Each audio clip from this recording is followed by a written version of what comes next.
मृत्यु के क्षण में आपने जीवन में जो भी कमाया है वो सारभूत सब आणविक होकर आपके साथ खड़ा हो जाता है।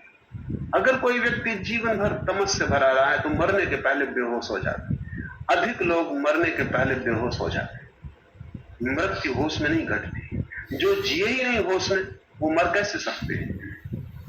सिर्फ सत्व प्रधान व्यक्ति ही मरते वक्त होश से भरे होते। वो लक्षण कि उसने जीवन में जागा हुआ होने का, अप्रमाद में रहने का प्रयास किया है, तो मृत्यु जागते घटती है।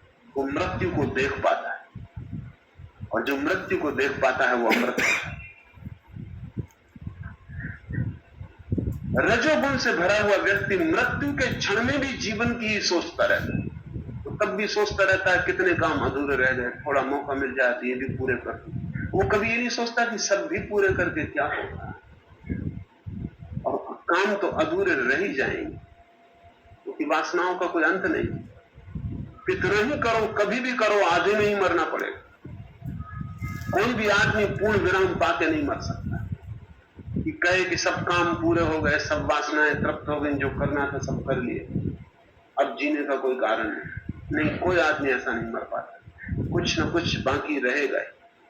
और जैसे जैसे मौत करीब आती वैसे वैसे लगता है कि बहुत बाकी रह गया, समय कम और करने को ज्यादा, और करने की क्षमता रोज छीन होती चली जाती। तमोगुण से भरा हुआ व्यक्ति मरते वक्त बेहोश हो जाता है। रजोगुण से भरा हुआ व्यक्ति मरते वक्त भी मन में क्रियाएं जारी रखता है। सतोगुण से भरा हुआ व्यक्ति मरते वक्त शांत जागरूकता में मरता है, होशपूर्वक मरता है। इन तीनों के परिणाम होंगे आने वाले जीवन पर। जो सत्व गुण की स्थिति में मृत्यु को उपलब्ध होगा, कृष्ण कहते हैं वो दिव्य स्वर्गादिक लोगों में प्रवेश कर जाता है। सत्व की स्थिति में जो मरता है वो परम सुख की अवस्था में प्रवेश कर जाता है। स्वर्ग परम सुख की अवस्था है, लेकिन ध्यान रखें अंतिम अवस्था नहीं, सुख की ही अवस्था है, आनंद की अवस्था नहीं। और आनंद और सुख में इतना ही फर्क है कि सुख की अवस्था शाश्वत नहीं, समाप्त होगी, और आनंद की अवस्था शाश्वत समाप्त नहीं होगी। सुख की अवस्था के बाद फिर दुख आएगा, जैसे दिन के बाद रात आती, ऐसा सुख के बाद फिर दुख आएगा, चाहे सुख कितना ही लंबा हो। लेकिन दुख से छुटकारा नहीं है, दुख पीछे खड़ा हुआ प्रतीक्षा कर रहा है। सुख एक कमाई है जो चुक जाएगी, इसलिए स्वर्ग में गया हुआ वापस लौट आए। कितने ही समय के बाद इससे कोई फर्क नहीं पड़ता, वापस लौटना सुनिश्चित। सुख अंतिम नहीं, उसके साथ दुख जुड़ा है। आनंद अंतिम, उसके साथ फिर कुछ भी नहीं जुड़ा है। जो आनंद में प्रविष्ट हो गया उसका पुनरागमन नहीं, वो वापस नहीं लौटता। सत्व की स्थिति में मरा हुआ व्यक्ति स्वर्ग में प्रवेश पाता है। जिसने जीवन भर साधुता साधी हो, सत्व को जगाया हो, होश को निर्मित किया हो, वो स्वर्ग में प्रवेश करता है। रजोगुण के बढ़ने पर मृत्यु को प्राप्त होकर कर्मों की आसक्ति वाले मनुष्यों में उत्पन्न होता है। और अगर रजोगुण पीछे पड़ा रहा हो, मरते क्षण में भी योजनाएं बनती रही हो, 5 ईयर प्लान तैयार होते रहे हो, तो ऐसा आदमी मर के कर्मों की आसक्ति वाले मनुष्यों में उत्पन्न होता है।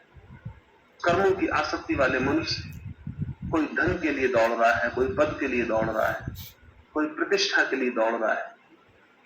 कुछ करना है उन्हें, कुछ करके दिखाना है, चाहे कोई देखने को उत्सुक हो या ना हो, चाहे कुछ करने से फल आता हो ना आता हो। सिकंदर और नेपोलियन सब कर करके मर जाते हैं, कुछ परिणाम आता नहीं, लेकिन कुछ करके दिखाना है। ये जो करने की वृत्ति पैदा होती है, इसके लक्षण मां के पेट में बच्चा होता है तब भी दिखाई पड़ने शुरू हो जाता है। वो जो रजोगुणी बच्चा है वो मां के पेट में भी हलन चलन ज्यादा मचाता है। मां जान जाती कि पेट में लड़की है या लड़का है। अगर लड़का है तो थोड़ा उपद्रव ज्यादा करता, क्योंकि पुरुष ज्यादा रजोगुण प्रधान है, स्त्री ज्यादा तमोगुण प्रधान है। इसलिए लड़की होती तो वो शांत पड़ी रहती,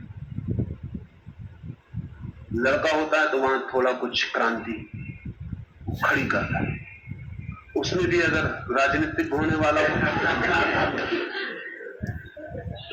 मुल्ला नसरुद्दीन का लड़का था, तो उसके संबंध में सोचता था कि ये क्या बने क्या न बने। तो उसने एक दिन कुरान रख दी, पास में एक 100 का नोट रख दिया और एक तलवार रख दी। सोचा तलवार उठा लेगा, अंदर जाके कमरे में समझेंगे कि योद्धा बनेगा, कुरान उठा लेगा तो समझेंगे कि धर्मगुरु, पुरोहित, साधु, फकीर, धर्म की यात्रा पे जाए। 100 का नोट उठा लेगा तो समझेंगे कि धन, व्यवसाय, नौकरी पेशा, कहीं धन कमाया। छिप कर देखता रहा, लड़का अंदर गया, नसरुद्दीन के लड़का था, उसने कुरान उठा के बगल में दबाई, 100 का नोट खीसे में रखा, तलवार लेके चल पड़ा। नसरुद्दीन ने कहा ये राजनीतिक बनेगा।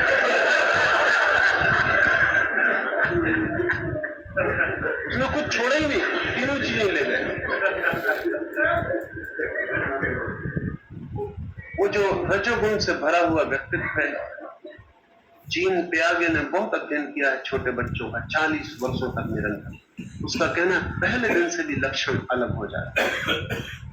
जो तमोगुण प्रधान बच्चा है वो पड़ा रहता है, माँ के जब पेट से जन्म के बाद भी वो 23 घंटे 22 घंटे सोता है।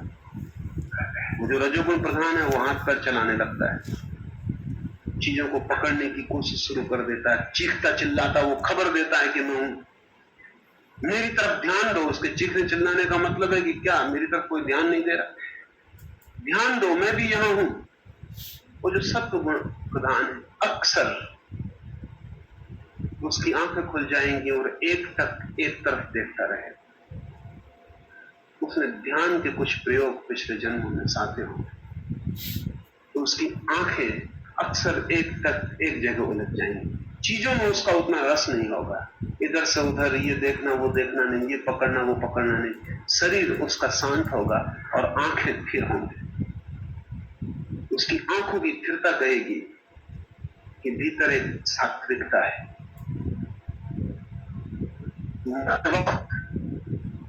हम अपना अगला जन्म निश्चित कर रहे हैं, जो गुण सघन हो जाता है वही हमें अगले जन्म की यात्रा पर भेद पैदा करता है। रजोगुण के बढ़ने पर मृत्यु को प्राप्त होकर कर्मों की आसक्ति वाले मनुष्यों में उत्पन्न होता है, और तमोगुण के बढ़ने पर मरा हुआ पुरुष मूल योनि में उत्पन्न होता है। मूल योनि की बड़ी गलत परिभाषाएं हुई। अनेक गीता के व्याख्याकारों ने मूल योनि का अर्थ लिया है कि वो पशुओं में चला जाता है, वो गलत है, क्योंकि लौट के नीचे गिरने का कोई उपाय जगत में नहीं। कोई मनुष्य की स्थिति में एक बार आ जाए तो वापस पशु नहीं हो सकता, क्योंकि वापस पशु होने का तो मतलब ये हुआ कि मनुष्यता तक पहुंचने की जो कमाई थी उसका क्या होगा। चेतना कभी पीछे नहीं रुक सकती, आगे ना जाए, ये हो सकता है, अवरुद्ध हो जाए, लेकिन पीछे नहीं लौट सकती। एक बच्चा अगर दूसरी कक्षा में आ गया तो उसको पहली कक्षा में वापस भेजने का कोई उपाय नहीं। वो दूसरी में 50 साल रुके तो रुक सकता है, कोई हर्जा नहीं, लेकिन उसको पहली में वापस करने की कोई व्यवस्था नहीं, क्योंकि वो पहली बार कर ही चुका है।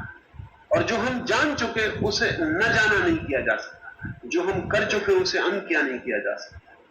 इसलिए मेरी दृष्टि में जिन जिन व्याख्याओं में कहा गया है कि तमस से भरा हुआ व्यक्ति पशुओं की योनि में चला जाता है, ये व्याख्याएं गलत है, और जिन्होंने की है वो केवल शब्दों के आधार पर व्याख्याएं कर रहे हैं।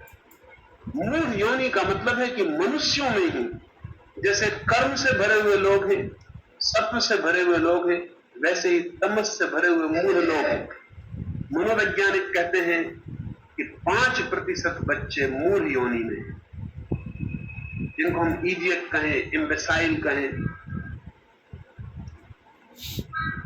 5% बच्चे, न कोई बुद्धि है, न कुछ करने का भाव है, अपने जीवन की रक्षा तक की सामर्थ्य नहीं।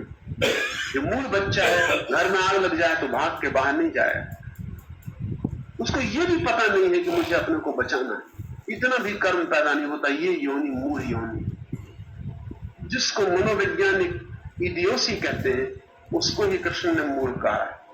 मूल का मतलब पशु नहीं। अगर पशु ही कहना होता तो पशु ही कह दिया होता, मूल कहने की कोई जरूरत नहीं। पशु मूल नहीं होते, सिर्फ मनुष्य ही मूल हो सकता है। पशु मूर्ख नहीं होते, सिर्फ मनुष्य ही मूर्ख हो सकता है। जो सत्व प्रधान है वे भी 5% होते हैं। ये बड़े आश्चर्यजनक बात है। मनोविज्ञान के आधार पर 5% लोग टैलेंटेड होते हैं, प्रतिभाशाली होते हैं, वैज्ञानिक हैं, कवि हैं, दार्शनिक हैं, संत हैं। 5% लोग एक छोर पर प्रतिभा संपन्न होते हैं और ठीक 5% लोग दूसरे छोर पर मूल होते हैं। बाकी 90% लोग बीच में होते हैं। ये मध्यवर्ती लोग हैं, मध्यवर्गीय लोग। इस पूरी व्यवस्था को बदलने का एक ही उपाय है कि आप अपने भीतर गुणों की तरतमता को बदल लें। और ये कोई मरते क्षण के लिए मत रुके रहें कि मरते वक्त एकदम से सत्व प्रदान हो जाएंगे। कोई कभी नहीं हो सकता। मरते वक्त कुछ किया नहीं जा सकता। आपने जो जीवन भर में किया है उसको ही इकट्ठा किया जा सकता। जो कमाया है वही, और आपके हाथ में फिर बदलाहट नहीं है, क्योंकि जीवन क्षीण हो रहा है। आप कुछ कर नहीं सकते। अनेक लोग सोचते हैं मरते वक्त राम का नाम ले लेंगे, जिन्होंने जीवन भर नहीं लिया राम का नाम। मरते वक्त उनके गले से वो शब्द न उठेगा, उनके ओंठ सूख जाएंगे, उनके हृदय में कहीं छाया भी राम की न मिलेगी। उस वक्त तो वही शब्द उठेगा जो उन्होंने जिंदगी भर सोचा है। कोई धन सोच रहा था तो धन उठ सकता है, नोट दिखाई पड़ सकते हैं, तिजोरियां दिखाई पड़ सकती हैं, राम नहीं दिखाई पड़े। वही जीवन के अंत में प्रकट होता है जिसे हमने जीवन भर संभाला, बुलाया, निमंत्रण दिया है। इसलिए कल की प्रतीक्षा मत करें और मृत्यु की राह मत देखें। जीवन ही जगह है जहां हम अपनी मृत्यु को भी कमाते। और ध्यान रहे, मृत्यु कमाई जाती, मुफ्त नहीं मिलती। जितना आप कमाते हैं वैसी मृत्यु हो जाती, और जैसी मृत्यु फिर वैसा नया जन्म हो जाता। मृत्यु बड़ी सार्थक घटना है, क्योंकि नया जन्म उस पर निर्भर होगा। वो बीज, नया जन्म उससे वृक्ष बनेगा। जीवन को सत्व की तरफ ले चले तो आप स्वर्ग की तरफ अनिवार्य रूप से चलते जा रहे हैं। और स्वर्ग एक मनोदशा है। आप कहां हैं ये सवाल नहीं कि कहीं आकाश में स्वर्ग है वहां आप। स्वर्ग एक मनोदशा है। आप जहां भी हो, सत्व से भरा हुआ व्यक्ति स्वर्ग में। आज